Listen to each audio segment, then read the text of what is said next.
Hola mis estimados contertulios, hoy es martes 21 de diciembre del 2021. Eh, Voy a tratar en este video de comentar para ustedes qué es lo académico, qué es la academia. Y creo que esto es importante tratarlo ahora porque parte de la oposición a las posturas y las acciones de Andrés Manuel López Obrador vienen de parte de académicos, de personas que se identifican a sí mismas como académicos. ¿Por qué son académicos? ¿Qué es un académico? ¿Qué es la academia finalmente? Hace muchos años, ya varias décadas, yo escribí en la Revista Mexicana de Pedagogía un artículo que se llama La noción de academia. Se los voy a mostrar. Aquí está.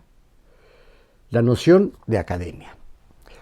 Yo aquí trataba también de, así como lo acostumbré desde hace ya muchísimas décadas, de encontrar el significado de las palabras más por los usos, tratando de desentrañar cuál es el significado que le daban distintas personas que utilizaban ciertos vocablos, ¿no? ¿Cuál es pues el concepto que está atrás de la palabra? Y no bastaba con una definición, porque pues podemos recurrir a los diccionarios, podemos recurrir al propio internet, ¿no? Al Google, para que este nos diga cuál es el significado de la palabra en cuestión. En este caso, yo como muchas veces no recurría a eso, ¿no?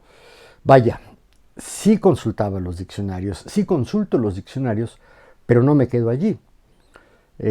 Trato de ir hacia los usos, ¿no? Los diccionarios de uso que se le llaman, pues son interesantes porque tienen esta práctica, ¿no? No solo de atender las definiciones formales, ahora sí que vale decir académicas, sino más en el uso que le da a la persona y cuál es el significado que le da a esa palabra. Pues bien, sí hay una serie de adversarios a la cuarta transformación que desde sus cenáculos, desde sus posturas privilegiadas en las instituciones educativas de nivel superior, pues se dan tiempo para escribir y comentar sobre la vida pública, en particular la vida política de este país. Y creo que esto pasa en todos los países, ¿no? Esto salió a la luz muy fuertemente de hace unas pocas semanas, cuando la directora actual del CONACYT, del Consejo Nacional de Ciencia y Tecnología, decidió presentar una denuncia ante la Procuraduría, ante la Fiscalía General de la República, por la malversación de fondos que se había hecho desde una asociación civil, una organización privada, pues, de privados, que se autoadscribió al CONACYT, decía ser parte del CONACYT cuando no era parte del CONACYT, pero sin embargo recibía recursos millonarios de parte del CONACYT. Este es el Foro Académico de Ciencia y Tecnología, Foro Académico de Ciencia y Tecnología, Asociación Civil. Eh, Álvarez Bulla, la directora del CONACYT, presentó esta demanda precisamente porque se había encontrado que este foro había recibido cantidades millonarias de dinero de parte del CONACYT a partir de convenios que se hicieron en administraciones anteriores y que sumaban varios cientos de millones de pesos. Entonces, pues se hace la denuncia y alguien, supongo que no fue la misma Álvarez Bulla, pero se les acusó de delincuencia organizada. Y sí es una acusación terrible, ¿no? Esta aplica muy claramente para los grupos delincuenciales agrupados en los cárteles del narcotráfico, en los cárteles de traficantes de personas, de traficantes de armas, etcétera, etcétera. Ahí es claramente delincuencia organizada. Sin embargo, las características de estos personajes que estaban vinculados a este foro de ciencia y tecnología pues es muy diferente a la de los capos, ¿no? A lo de los narcos, etcétera. Entonces, pues por ahí se vino la polémica, es una polémica que duró varios días, muy intensa, y que algunos autonombrados académicos eh, se pronunciaron a favor de este foro y lanzaron la calumnia de que el régimen de López Obrador estaba atacando a la ciencia o atacando a la academia. No es así, no es así. Hay muchos datos que están circulando o circularon profusamente en los medios de comunicación, incluyendo, por supuesto, a las redes llamadas, las mal llamadas redes sociales, es decir, el Facebook, el Twitter, el YouTube, ¿no? Hasta el Instagram, pues, está ahí metido y ahora el TikTok, ¿no? Estas redes sociales, mal llamadas redes sociales. Entonces yo desde hace rato quería comentar sobre lo académico. ¿Qué es lo académico? Y recordé que hace mucho más tiempo, hace 21 años, yo tuve la oportunidad de publicar en la Revista Mexicana de Pedagogía, aquí se las muestro, la Revista Mexicana de Pedagogía, un artículo que se llama precisamente La noción de academia. Y ahí yo propongo un significado de la palabra academia que no se circunscribe a ningún ámbito institucional específico, sino que trata de retomar de distintos ámbitos institucionales y también del uso del vocablo en la lengua cotidiana de los mexicanos. Y me voy a permitir, una vez más, leer este artículo. Ya les había yo anunciado que iba a tratar de leer algunos de los textos que escribí hace ya algunos años, porque creo que tienen vigencia, ¿no? Y este en particular creo que sigue teniendo vigencia. Después de una introducción que no viene al caso, porque ya lo que está como referente de esta introducción, pues ya no existe, ya fue superado, ¿no? Sin embargo, el concepto de academia, la noción de academia, creo que sigue siendo algo que habrá que tomar con pinzas, ¿no? No tanto porque sea difícil, sino porque es confuso.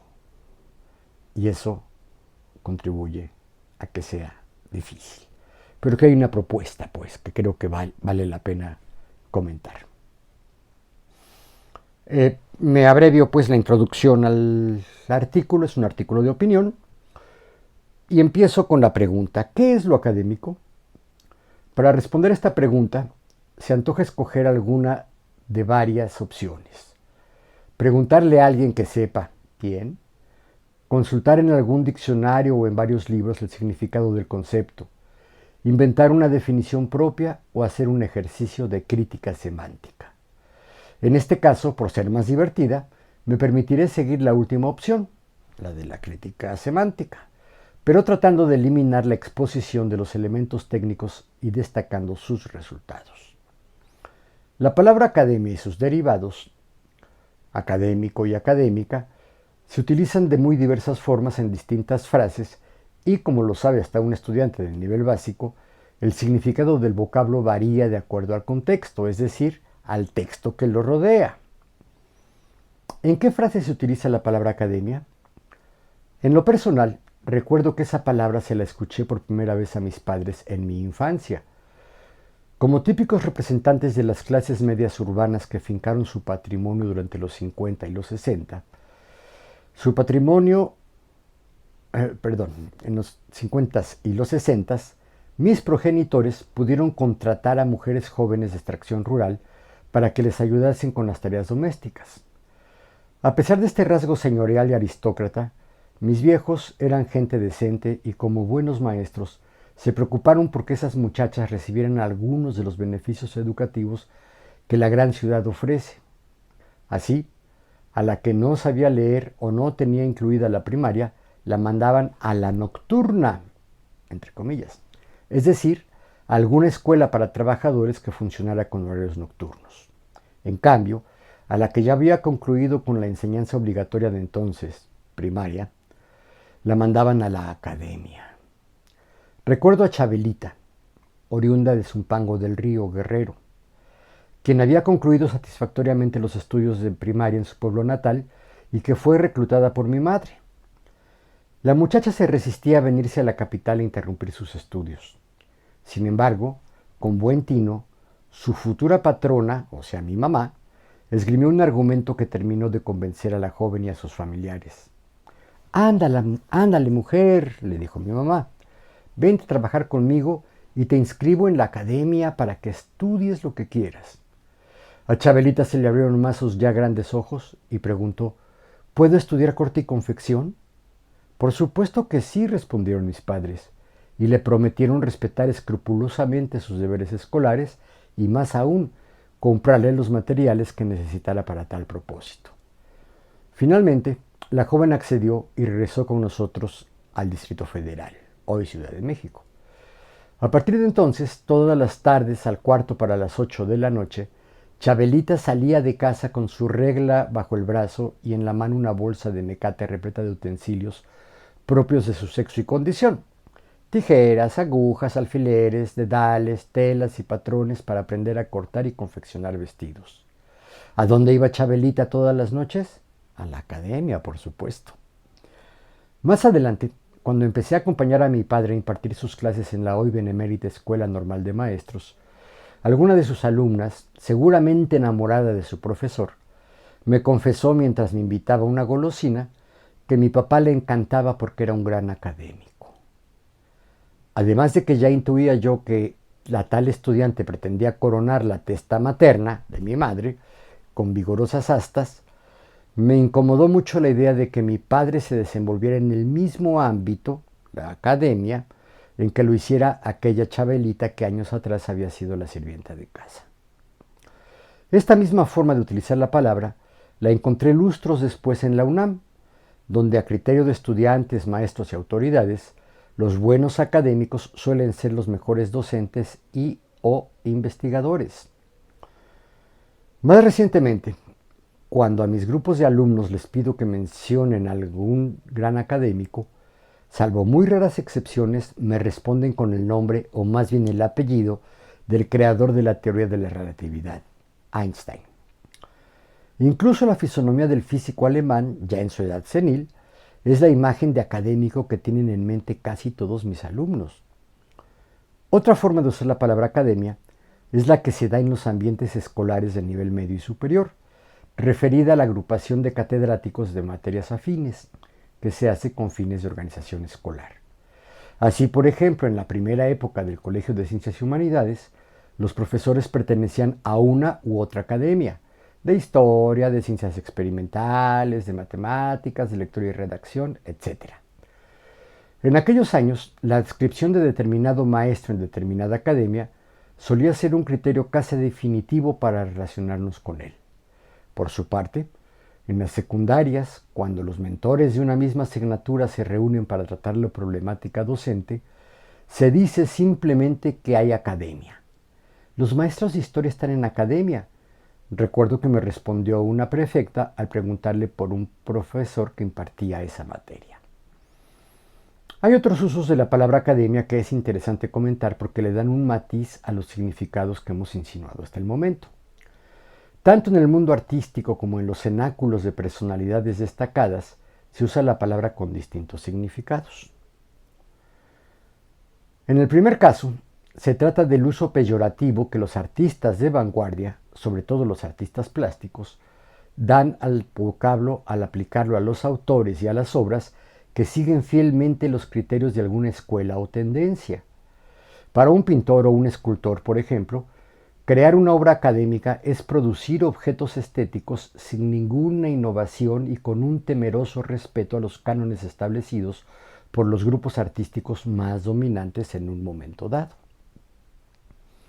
Más o menos, la dinámica que da origen a este significado es la siguiente. Los jóvenes creadores, insatisfechos con las formas de expresión predominantes en su época, se agrupan en torno a esta inconformidad y dan rienda suelta a sus estilos expresivos, los que normalmente son mal aceptados por la generación madura de artistas. Esta, la que ya ha recibido los beneficios del reconocimiento social, empresarial o gubernamental, es la que constituye la academia, entendida como escuela o corriente que define los cánones de la disciplina. Poco a poco, conforme la generación joven va madurando, los nuevos creadores van convenciendo a los demás de la valía de su obra. Llega el momento en que la obra de los aún jóvenes es aceptada y reconocida como la mejor expresión de esa disciplina. A partir de este momento, ya en la madurez, la antigua generación de rebeldes se institucionaliza como grupo dominante y adquiere las características académicas que en su inmadurez atacaron. Cofradía de sensibilidades y expresividades que mediante la convivencia sistemáticamente programada genera y generaliza códigos de comunicación y sistemas axiológicos utilizados para determinar lo valioso de las personas y de las creaciones en su ámbito de acción, ya sea el plástico, el escénico, el fílmico o el literario. Finalmente existen otras agrupaciones que oficialmente reciben el nombre de academias. Entre ellas mencionaré a dos porque me parecen representativas de las academias de este tipo. Una es española, la Real Academia de la Lengua, mientras que la otra es nacional, mexicana, no gubernamental, la Academia de Geografía y Estadística. De hecho, en México casi todas las profesiones cuentan con una academia en la que se agrupan sus integrantes. No obstante, a pesar de que se especializan en distintas disciplinas, estas academias son similares en su organización y persiguen fines idénticos. Hasta aquí, es evidente que existen diversos objetos a los que se hace referencia con el término academia. 1. Escuela de oficios, dedicada a la impartición de cursos cortos de tipo técnico, por ejemplo, las antiguamente famosas academias patrulla. 2. Conjunto de conocimientos elevados de carácter científico o humanístico que puede poseer un sujeto, el académico. Por ejemplo, la expresión nicho académico, que hace referencia a un lugar en donde se deposita la sabiduría de una disciplina y en el que laboran sus cultivadores. 3. Ocupación laboral consistente en la producción de conocimientos, investigación, y en su reproducción y difusión, docencia. Por ejemplo, el término personal académico hace referencia a trabajadores dedicados a labores de docencia o de investigación en las universidades, los que se distinguen de los trabajadores administrativos y de intendencia. 4. Agrupación de profesores de disciplinas o adscripciones afines. Por ejemplo, en una escuela de nivel medio, la reunión de los maestros de lengua nacional es conocida como la Academia de Español. 5. Asociación de expertos en una materia. Por ejemplo, la Academia Mexicana de Geografía e Historia agrupa a algunos de los mejores conocedores del espacio y el tiempo nacionales. 6. Conjunto de cánones y normas de comportamiento y de pensamiento que caracterizan a una disciplina o a alguna de sus corrientes.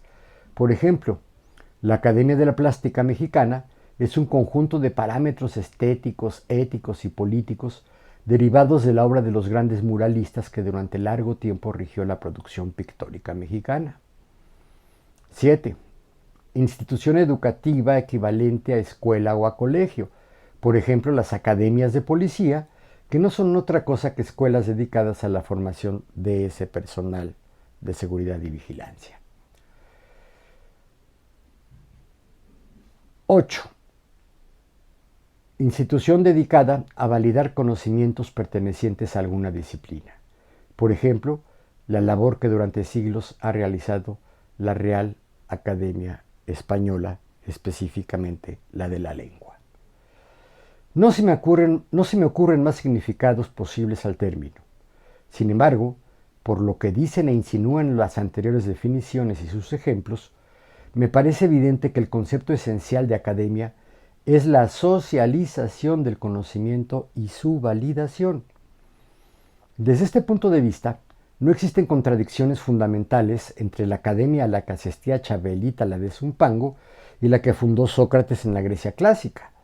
ni tampoco entre las escuelas dedicadas a la formación policial y las asociaciones de eruditos, ni entre las exigencias axiológicas de un gremio determinado y la reunión de profesores, etcétera, etcétera. Para concluir, propongo una definición de academia en los términos siguientes. Academia es la agrupación institucionalizada de personas que a través del intercambio se dedican a socializar un conocimiento y a establecer criterios para la validación de conocimientos afines generados por otras agrupaciones. Desde esta perspectiva, la esencia del trabajo académico es la discusión del conocimiento con fines de socialización y validación. De aquí la necesidad de reformular aquellos planteamientos que suponen que la labor académica requiere de la obediencia a crítica de los participantes. No hay peor académico que aquel que no sabe discutir, que no duda y que acepta órdenes por puro respeto a las jerarquías burocráticas. Este fue el artículo. Por supuesto que esto es importante porque hay personajes que se han hecho famosos en la vida pública nacional y que de alguna manera se han convertido en parte de la oposición, no fuerte, una oposición muy débil contra los actos de gobierno y las declaraciones del presidente Andrés Manuel López Obrador. Entre ellos, cabe mencionar que se identifican como académicos, por ejemplo, a Denise Dresser. Y ya la hemos visto decir una serie de dislates, ¿no? Que no están a la altura de lo que se puede catalogar un buen académico. ¿Por qué? Porque utiliza el lenguaje técnico, el lenguaje sociológico, politológico, antropológico, etcétera, o histórico, con mucha laxitud, ¿no? Otro, también, que es una tristeza, a mí es un tipo que nunca me ha caído bien, siempre lo he visto con muchas insuficiencias en cuanto a su rigor académico, ¿no? Sergio Aguayo, por ejemplo. Y otros más que, habiéndose desarrollado en los ámbitos de la educación superior, como maestros o como investigadores, de pronto se metieron al periodismo y empezaron a escribir. Durante mucho tiempo fueron gente, pues sí, leída, seguida, que de alguna manera formaba opinión. Pero ahora han dicho una serie de barbaridades. Las últimas fueron empezar a comparar a Andrés Manuel López Obrador con Augusto Pinochet, por ejemplo, ¿no? O bien empezar a sostener que el gran defecto de la Cuarta Transformación es precisamente que no tiene en cuenta los desarrollos intelectuales, científicos, académicos en general, ¿no? Y otros que se disfrazan de académicos sin haber sido nunca académicos. Ahí está Sergio Sarmiento, por ejemplo, ¿no? Este hombre, además de que debería de ir a una terapia del lenguaje, porque es lo que la banda le llama los zipizapoz, ¿no? Que de alguna manera la F la pronuncia con la lengua acá pegada a los dientes, ¿no? Y pues la verdad es que suena feo, además de que tiene una voz horrenda, ¿no? Y sus comentarios son verdaderamente superficiales, pueriles. Sin embargo, tiene espacios en los medios de comunicación, ¿no? Yo no sé si este hombre fue periodista, pero los dos otros que acabo de mencionar, la Denise Dresser y Sergio Aguayo, pues se desarrollaron en los ámbitos, ahí sí, académicos, en las universidades o en los institutos de educación superior, incluyendo el famoso ITAM, Instituto Tecnológico Autónomo de México, que por el nombre me suena más a una cosa como el Politécnico, que es muy bueno el Politécnico como institución educativa y que genera algunos de los profesionales más destacados y más necesarios para el desarrollo social. Estoy hablando sobre todo de ingenieros, ¿sí? Me llama mucho la atención cómo estos académicos de ciencias sociales y humanidades, vinculados a las posturas de derecha, que fueron consentidos en los regímenes neoliberales, que recibieron dinero, oportunidades de trabajo, espacios para la difusión, que penetraron a los medios masivos de comunicación y desde ahí hablaron y yo no diría que pontificaron, porque pontificar es establecer puentes, ¿sí? Pero se pasaron diciendo una serie de barbaridades en torno a la vida pública nacional, ¿no? De alguna manera fueron aplaudidores pues, de estos regímenes que hoy conocemos como neoliberales, es decir, los que se empezaron a gestar desde Miguel de la Madrid, que consolidó Salinas y que terminaron, ojalá hayan terminado, con el régimen de Peña Nieto, Enrique Peña Nieto. Todos ellos tuvieron verdaderos privilegios, mucho dinero, se les pagaban sueldos estratosféricos, tenían lugares privilegiados en la radio, en la televisión, en la prensa escrita, ¿no? Y sin embargo, hoy dan pena porque uno se pregunta, ¿qué les pasó?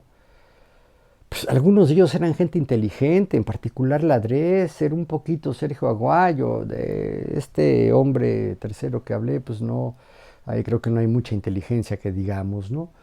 Pero también ahí están, sin que se hayan catalogado ellos mismos como académicos, porque se ubican más como literatos, ¿no? Y también en la literatura y academia, ¿no? Y estos se convirtieron en académicos, claro, a partir de las publicaciones que tenían preeminencia como publicaciones culturales y literarias. Hablo de, en primer lugar, Vuelta, ¿no?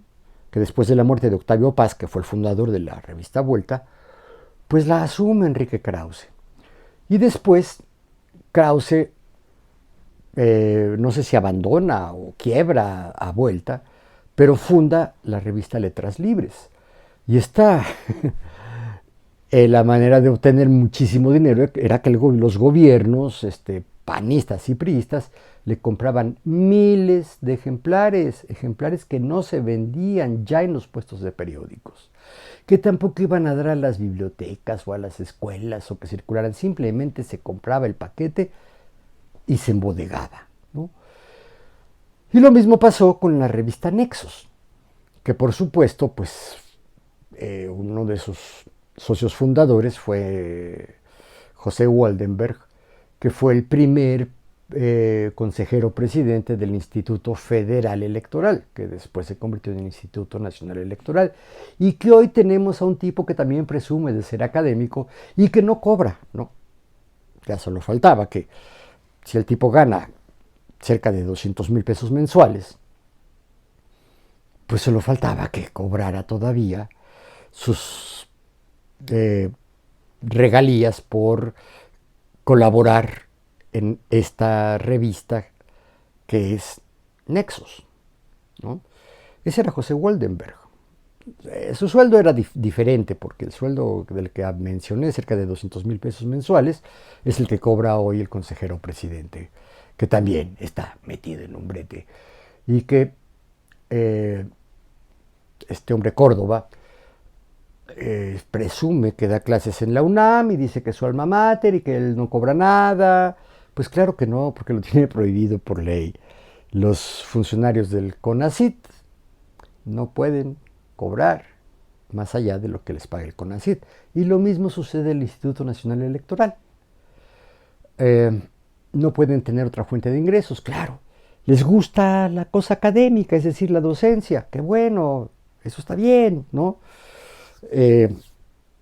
Yo me pregunto, como se preguntó alguien por ahí, no sé quién, no me acuerdo, que qué barbaridad con los alumnos de Denise Dresser, ¿no? Pobrecitos. Si esta señora confunde Andrés Manuel López Obrador con Pinochet, ¿no? Y que luego acusa a alguno de estos también que se dice académicos, no me acuerdo quién fue. Dijo, Andrés Manuel militarizó al ejército. Lo publicó en Twitter. No estoy seguro de que haya borrado ese tweet. Seguramente respondió a un error, pero esa es una de las cosas que los académicos no hacen, no dejan pasar un error porque revisan una y otra vez sus textos. Muchos también tienen la buena medida de presentarle su texto a otros colegas para que le señalen sus deficiencias. Esta aventó el tweet como si fuera, híjole, no sé qué cosa, ¿no? No le puso nada de cuidado y puso, Andrés Manuel acaba de militarizar al ejército. Ah, caray, el ejército militarizado, fíjense, ¿no? Y Denise Dresser, por supuesto, que también cometió su dislate en ese contexto, ¿no? No dijo que haya militarizado al ejército, pero sí mencionó que Andrés Manuel, el presidente de la República, estaba actuando dictatorialmente. Y esto lo ha repetido en muchas ocasiones, ¿no? Evidentemente no es así. Quienes acusan a Andrés Manuel López Obrador de dictador no saben, o no recuerdan, o ocultan, o manipulan la información para convencer a los que ellos suponen son sus miles o millones de lectores de que este presidente es un presidente represivo, autor de matanzas, de genocidios, y no le han podido comprobar nada, nada. Se le acusa también de tener millones de pesos que los tiene escondidos y no le han podido tampoco comprobar nada. Esto no es nuevo. Desde que López Obrador saltó a los primeros planos de la política nacional como presidente del PRD primero y después como jefe de gobierno de la Ciudad de México, entonces Distrito Federal, lo han estado investigue e investigue para cacharlo en actos corruptos, en actos ilícitos, porque le quieren, lo han querido detener cualquier cantidad de veces.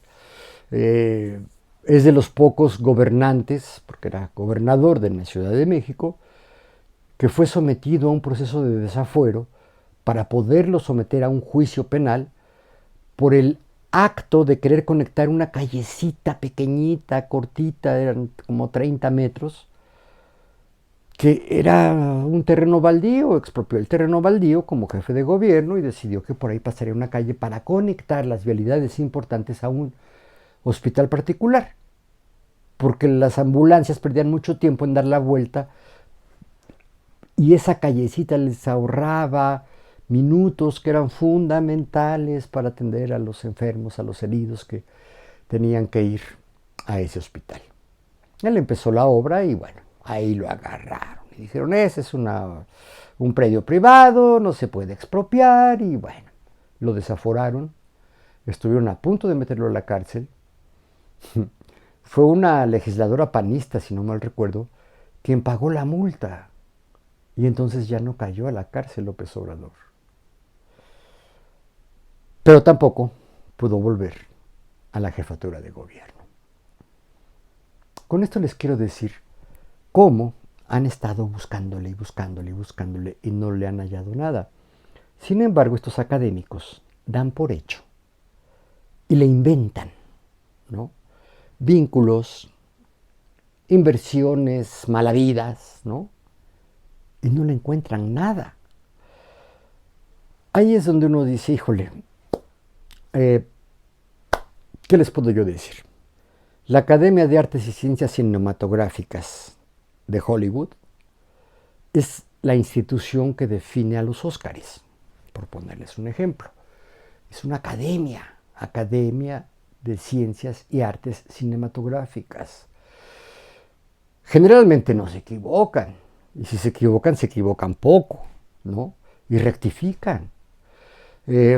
Por supuesto, todos tenemos no el derecho, sino la inevitabilidad, es inevitable equivocarse, pero es, decían de sabios, yo diría es de académicos decentes, de académicos honestos, reconocer el error, ¿no?